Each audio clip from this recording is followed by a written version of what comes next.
Bem-vindo a mais um clipe do Gutenberg.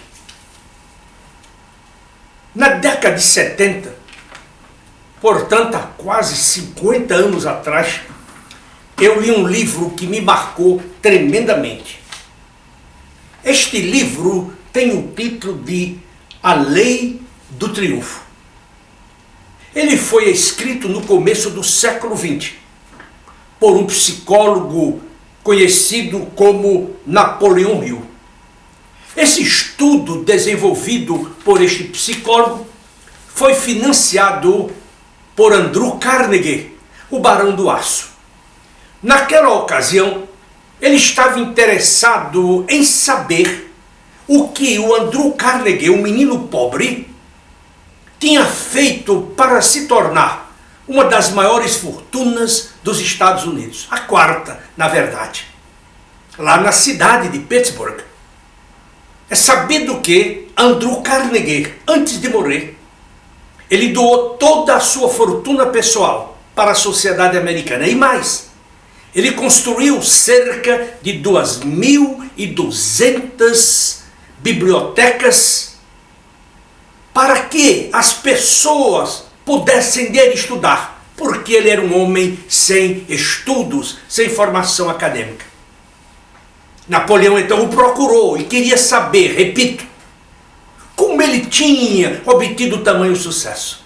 Ele disse: não, eu não vou lhe dizer o que eu fiz para obter sucesso.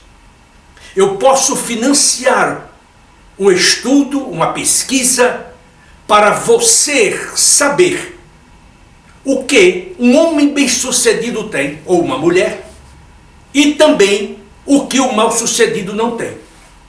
Naquela ocasião, ele consultou cerca de 16.000 pessoas de diferentes segmentos mercadológicos e também com diferentes posições na sociedade norte-americana: doutores, médicos, engenheiros, geógrafos, jornalistas, secretárias, donas de casa, enfim, uma quantidade enorme de pessoas. E depois de conduzir esse trabalho, ele chegou à conclusão de que pessoas bem-sucedidas têm, em geral, 16 características. Deixe-me ler para você algumas delas, de tal forma que isto fique bem claro para você. Na verdade, ele diz que a primeira coisa que uma pessoa bem-sucedida precisa ter é o que ele denominou de mastermind, isto é, quando o universo conspira a seu favor. Depois ele disse que o segundo requisito era objetivo definidos. Depois, a poupança, o hábito da poupança. Depois, o poder da concentração, a personalidade agradável, a autoconfiança, a disciplina, entre tantos e tantos outros quesitos. No total, 16.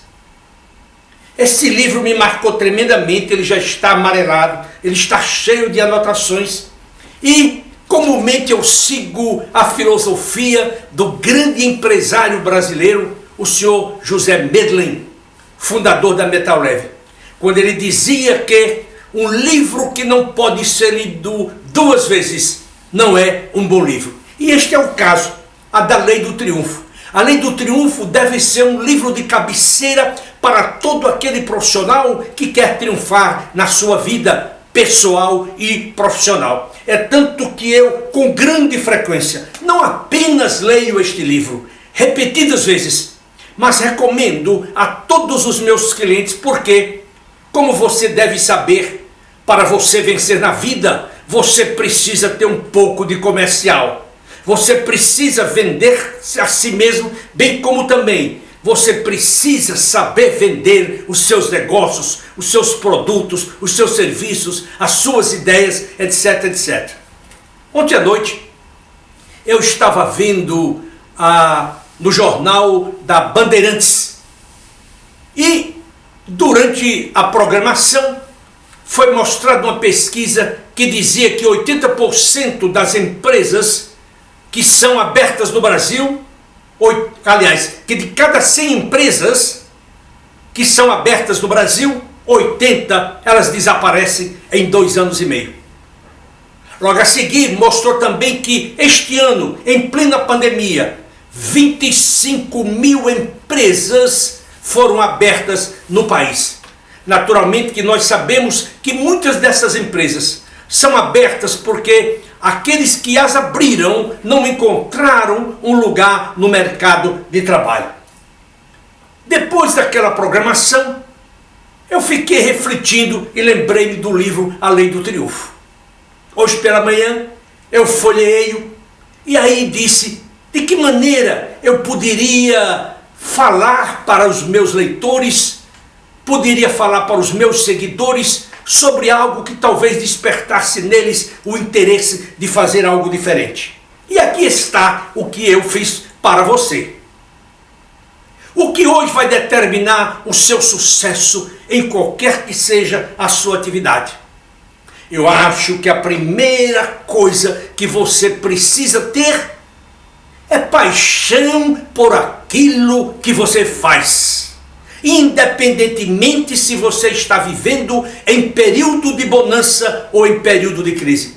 Se você não é arrebatado por um sentimento maior de que você pode fazer algo grande, você não está preparado para abrir o seu negócio.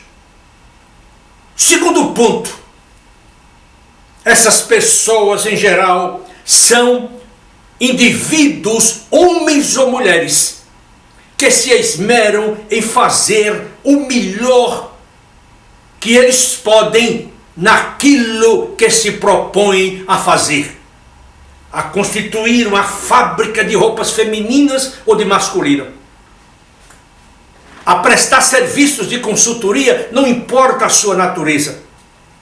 A medicina, na engenharia, qualquer atividade humana. É fundamental que você se torne o melhor.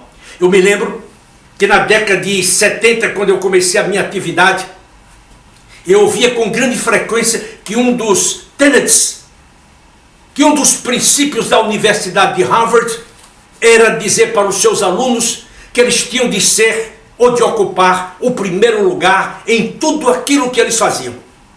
Se eles não se tornassem os melhores depois de um MBA, eles não honravam o nome da universidade onde haviam sido formados. Aí eu me lembro de um caso que foi expresso pelo Henry Kissinger, ex-secretário de Estado do governo norte-americano na gestão do presidente Nixon. Certa ocasião ele pediu para os seus alunos para que eles preparassem um estudo sobre a América Latina. E ele deu a data em que ele deveria receber de volta esse paper preparado. E pediu para que esses papers fossem colocados no seu escritório ou naquela caixa reservada para ele. Ele, ao receber aqueles trabalhos, ele olhou, não ficou feliz, levou esses papers para a sala de aula e disse: "This is a piece of shit." Desculpa a expressão, mas a expressão eu vou traduzir literalmente. Isto é um pedaço de merda. Vocês terão tantos dias para me apresentar um novo paper. Quando eles trouxeram, ele voltou novamente com os papers para a sala de aula e disse: "Este paper, ou estes papers, não estão à altura de um aluno da Universidade de Harvard. Eu vou dar para vocês 24 horas para que vocês me apresentem um paper decente à altura de um aluno de Harvard." Quando ele recebeu, ele olhou, ele disse: "Agora dá para ler." Foi para a classe, traduziu essa mesma mensagem para os alunos e ele disse: "Isso é para enfatizar o princípio de que, se você não pode ser o melhor, no segundo lugar, você é um perdedor. Você, qualquer que seja a natureza do seu negócio, você tem que se esmerar para ser o melhor. Agora, cuidado para não se transformar num ser arrogante. não ser arrogante, seja humilde, porque a humildade é a base de tudo. Mas de qualquer forma, você tem de ser o melhor naquilo que você faz. Esta é uma mensagem, uma pregação que eu faço com grande paixão no meu escritório. Hoje pela manhã eu fui surpreendido com uma notícia maravilhosa. Eu fiquei tão feliz que saí anunciando-a em cada sala do meu escritório, para quem me quisesse ouvir. Um cliente meu, por nome Afonso Matos, um elemento que trabalhou muitos anos na Dow Química, uma grande empresa, uma grande organização, uma das melhores do mundo. Ele deixou a Dow, foi para outra empresa, ficou pouco tempo, veio para o meu escritório, fez o seu processo de recolocação com grande sucesso. Depois saiu da empresa, voltou ao desemprego e em pouco tempo, 3 meses depois, ele estava empregado numa grande organização, a Grão de Ouro. Hoje, pela manhã, antes de gravar este clipe, eu li a mensagem dele me agradecendo pelos conselhos, pelas orientações que tinha recebido no meu escritório e dizendo: Gutenberg, 4 meses após a minha recolocação, como você acompanhou, eu fui promovido ao diretor-geral da unidade de negócios. Eu estou substituindo o Chief Executive Officer. Seja o melhor, se prepare, estude, abra os livros, mude o seu comportamento, mude a sua mente, mude a sua atitude. Fale como executivo de primeira classe, pense como executivo de primeira classe, trabalhe como executivo de primeira classe e também conquiste a sua vitória como executivo de primeira classe, onde todos os seus subordinados, onde todos os seus liderados estão ao seu redor, lhe aclamando e dizendo que você verdadeiramente é o melhor. Terceiro, eles aprenderam a vender a si mesmos e também os seus negócios, que foi parte da minha mensagem para você quando eu iniciei.